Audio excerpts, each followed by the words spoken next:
It's Anti-Babylon. Last night I got a call from Archangel, and he said, hey, I got my antenna up, you want to try to make contact? And so I got up on 40 meters with him, and I could talk to a guy in Dallas and another guy in Kentucky, and I could hear a guy in Andover, Minnesota, very, very faintly, and he could barely hear me, but not really well enough to be able to tell what I was saying. I was way back in the background. And I actually talked to a guy in Austin, Texas. So I was getting out there with the new antenna that I just built the other day. But I'm still not getting a proper NVIS propagation, because that's what I really want to do, is get the near vertical incident skywave propagation, where I'm just bouncing down off the ionosphere, bouncing down just to my local, like 300 mile, 400 mile radius. That's what I'm looking for. So Archangel suggested I try building a 75 meter antenna, so that's what I'm going to do today. Okay, it's Anti-Babylon. You see I have my wire and my tape measure end clamped to something solid. Archangel sent me an email, said, hey, make sure you cut it a little longer so that when you fold it back on itself and twist it for the ends, that it ends up being 65 feet. So I'm going to cut it 65 feet plus 3 inches, so that when I fold it back, it'll end up being 65 feet. I hope you understand that. So I'm going to cut it at 65 foot 3 inches. Twice. I'll have 2 of them. My wire cutters in my pocket, and here I go. Going to 65 feet, 3 inches.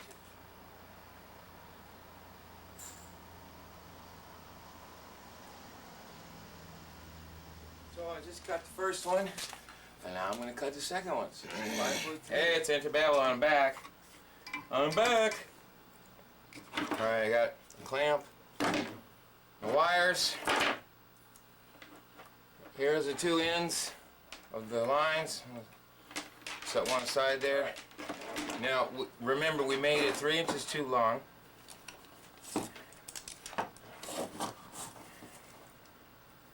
Remember? So, that's right there is the actual 65 foot mark. That's where it is 65 feet long. Alright, 65 foot long. Okay.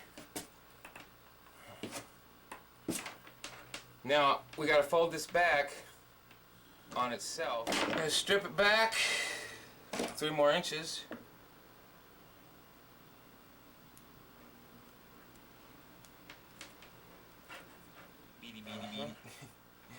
Oh, funny.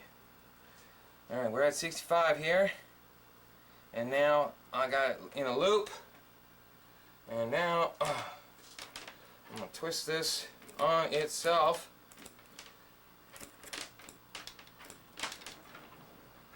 Bam. Lovely doubly. Did you see that? You see that? Okay. Ooh. Now I'm going to solder all that. Make it hard and fast. Put that there so you can see it. So, how do you solder it? You might want to tin your solder. Tin your soldering iron. There you go. Now you put your. I got this soldering iron at Radio Shack for it's a 40-watt soldering iron. I like it a lot. Get your wire hot. Touch a little solder to your soldering iron. Now you want to put the solder on the wire itself, on the soldering iron. You heat the wire up, and then you touch the solder to the wire.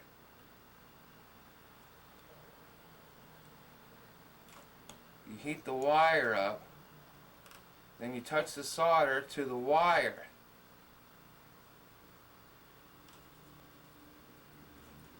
You You don't put the solder on the soldering iron and then ask it to flow down onto the wire. You heat the wire up and then you put the solder on the wire. Metal, when it gets really, really hot and becomes into a liquid state, seeks out heat. It will flow towards heat. It's an amazing thing. But I'm not touching the iron at all. I'm touching the actual wire with my solder, but the wire is hot enough. I'm going to pull that 40 meter dipole down and bring it in here. And I'll bring the center of it in here, and I'm going to solder the other ends of these wires to that center of that 40 meter, thus turning that 40 meter dipole into a multiband 40/80 center of the 40 meter, right? Got my glasses on again. Hoo-wee.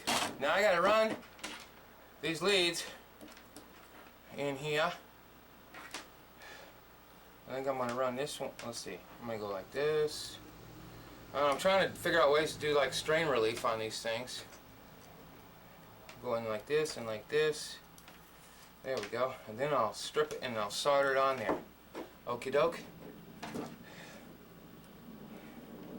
You just need to strip a little bit is all, right? Just a little bit. Let's get this tinned up. They call it tinning it whenever you like put just a little bit of solder on the lead, you know. Alright, let's get some heat on there. Let's tin that line, tin it, there it is. Alright, there we go. Doop-de-doo. Ooh, look at there. That, oh, whoa. Luckily I got the solder on there. Let's see how did it move or anything? No, it's fine. Okay, 80 is stuck to the 40. Clamp it. Solder it together. Are you learning from my mistakes? I sure hope so.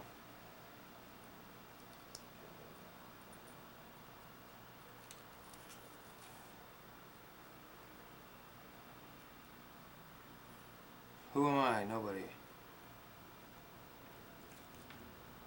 I'm not like these hams on the internet. I'm not like Gordo.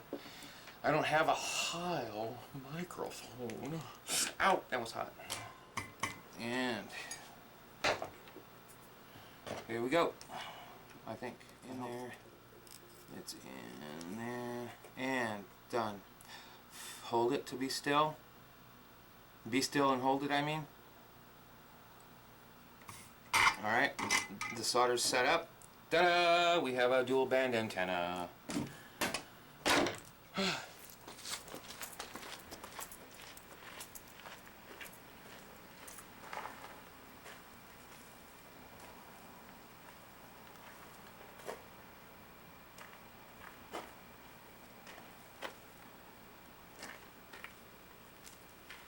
He's trying to get it stretched out, you know? It's just so freaking long and it's all twisty-like and it tries to trap itself on itself.